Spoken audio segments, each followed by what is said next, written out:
সুপ্রিয় ভালোবাসার বন্ধুগণ, ময়মনসিংহের বাটাজোর বাজারে চলে আসছি। এটি ময়মনসিংহের অনেক বড় একটি বাজার। এখানে হরেক রকমের পণ্য সামগ্রী কিন্তু উঠে থাকে। সপ্তাহে ২ দিন হাট বসে থাকে।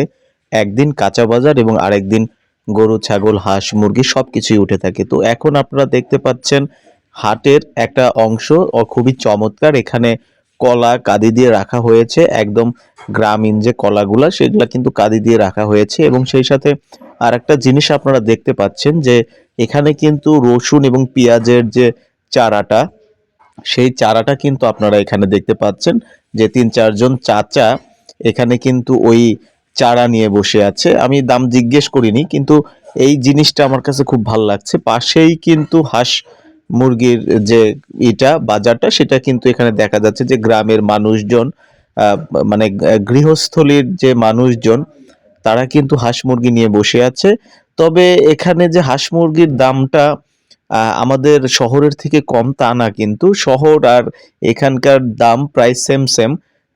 ২-১ টাকা, ৫ টাকা, ১০ টাকা কম বেশি এরকম। কিন্তু অ একেবারে যে কম তা না। তো ওই জায়গা থেকে আমি একটা জিনিসই সাজেস্ট করব যে আপনারা যারা শহরে থাকেন, শহর থেকেই আসলে দেখে বুঝে সুঝে তারপর ক্রয় করেন। এত দূর থেকে টানাটানি করার কোনো প্রয়োজন নাই।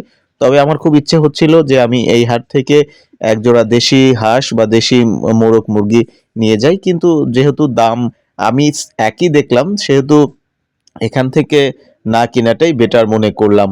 তো আমি ঘুরতে গিয়েছিলাম আসলে আমার এক বড় ভাই মনির ভাই এবং তার ছোট ভাই মানে আমার বড় ভাই, আ সেই ভাই ছিল ইমরুল ভাই।